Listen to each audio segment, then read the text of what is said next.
Shock గురైనటువంటి వివరాలు ఏవో మీడియా ముందు చెప్పడానికి కూడా భయపడుతున్నారు. అంటే దీనికి మేజర్గా ఎవరైతే కబ్జా చేశారో వాళ్ళ నుంచి బెదిరింపులు రావడమో లేకపోతే వాళ్ళని ఏమైనా చేస్తారో అనేటువంటి భయంతో వాళ్ళు వెనకడుగు వేస్తున్నారా?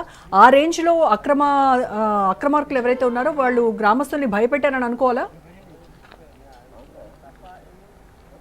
అయితే ఖచ్చితంగా ఇక్కడ ఎవరైతే శ్రీనివాసరాజు ఉంటారో ఎవరైనా పూర్తిగా యొక్క అక్రమ కట్టడాలను కూడా ప్రశ్నిస్తే గ్రామస్తులు కావచ్చు, ఎవరైనా మీడియా ప్రతినిధులు కావచ్చు, ఎవరినైనా సరే తన బెదిరింపులకు దిగుతారు.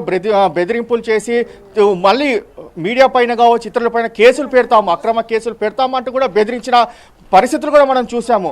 తాజాగా కూడా రాజ్ న్యూస్ ప్రతినిధి కూడా అక్కడ అక్రమ కట్టడాలకు సంబంధించి ఆరా తీస్తుండగా రాజ్ న్యూస్ ప్రతినిధిని బెదిరించిన పరిస్థితి కూడా మనం గమనిస్తున్నాం. అయినా కూడా ఈ యొక్క అక్రమ కట్టడాలు కూల్చివేసేంత వరకు కూడా రాజ్ న్యూస్ వెనకాడుగా వేయొద్దని చెప్పి కూడా పూర్తిగా దీనికి సంబంధించి ఇప్పుడు చెరువు వద్దకే వచ్చాము. అక్కడ శ్రీనివాసరాజు యొక్క అక్రమ కట్టడం కట్టాడో ఆ యొక్క బిల్డింగ్ సంబంధించి శ్రీనివాసరాజు ఆ బిల్డింగ్ అందులో మాత్రం పూర్తిగా చెరువులోనే ఉంది. అక్కడ ఒక అక్రమంగా వెంచర్ కూడా వేశారు. ఆ వెంచర్లో 111 ఉన్నా కూడా పూర్తిగా దీనికి సంబంధించి అక్కడ నిర్మాణం కూడా చేపట్టిన పరిస్థితి చూస్తున్నాము. ఎందుకంటే మీరు ఒకవేళ శ్రీనివాసరాజును ప్రశ్నిస్తే మీకు అతనితో బెదిరింపులు ఎప్పుడైనా వచ్చాయా? దీనికి సమస్య చెప్పండి. అసలు ఆ శ్రీనివాసరాజు అనే వ్యక్తి ఇప్పటి వరకు నేను చూడలేదు, మాకు ముఖపరిచయం కూడా లేదు. కొంతమంది రాజకీయ నేతలకు తెలుసు తప్ప మాకైతే తెలియదు. అట్లా ఇల్లు కట్టుకున్నతోటి మా ఊరికి నయా పైసా ఎలాంటి లాభం లేదు. ఈ హైదరాబాద్లో ఎలాంటి హైడ్రా ఏర్పాటు చేసి మూసి నగరంలో ఉన్నటువంటి ఇళ్లను ఏ విధంగా అయితే ఈ ప్రభుత్వం కూల్చిందో మా విలేజ్లోనే కాకుండా ఈ మండలంలో ఉన్నటువంటి చెరువులు కూడా ప్రతి చెరువు ఇదే విధంగా కబ్జా గురైంది. మా చెరువుతోటే ఇవన్నీ మొదలయ్యి మాకు న్యాయం ఎట్లా జరుగుతుందో మండలంలో ఉన్న చెరువులకు కూడా అట్లనే న్యాయం జరగాలి. ఈ ప్రభుత్వం కూడా ఈ హైడ్రాని ఎట్లయితే చట్టబద్ధత కల్పించారో అదే చట్టబద్ధతతో మా చెరువుకు న్యాయం చేయాలని మేము ఈ రాజ్ న్యూస్ ద్వారా అభ్యర్థిస్తున్నాం. ఓవరాల్గా చూస్తే ఇందులో 4 పైన కూడా కేసు నమోదైంది. దానికి సంబంధించి పూర్తిగా ఆధారాలు కూడా మీకు చూపించాం. చూపించిన నేపథ్యంలో ఎందుకు చర్యలు తీసుకోలేకపోతున్నాను అనుకుంటున్నాను.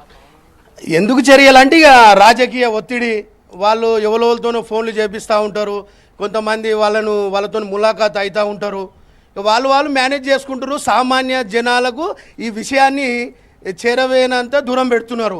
ఇక మేమేమే ఇప్పటి వరకు కూడా ఈ హైడ్రా ఇది చర్య తీసుకోకపోతే మేము ప్రజలందరం ఏకమై అలా గేటు ముందు కూడా మేము ధర్నాకు రాస్తారోకోకు దిగుతాము. కంపల్సరీ వాళ్ళ ఇండ్లు కంపల్సరీ కూలగొట్టాలి. సామాన్యులకు ఒక న్యాయము, శ్రీమంతులకు ఒక న్యాయము ఎట్టి పరిస్థితుల్లో చేయకూడదు.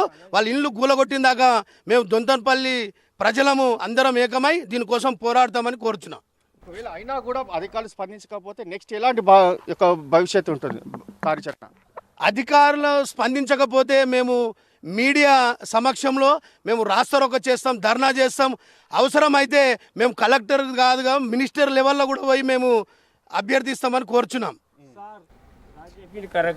మొత్తానికి చూస్తే ఇందులో ప్రధానంగా ఈ యొక్క అక్రమ కట్టడాలు కూల్చివేయకపోతే మాత్రము ఈ యొక్క గేటు వద్దనే ఏదైతే అక్రమ కట్టడాలు కట్టారో ఆ గేటు వద్దనే తాము బైఠాయిస్తాము, బైఠాయించి ఒక ధర్నా కూడా చేస్తాము, అధికారులను కూడా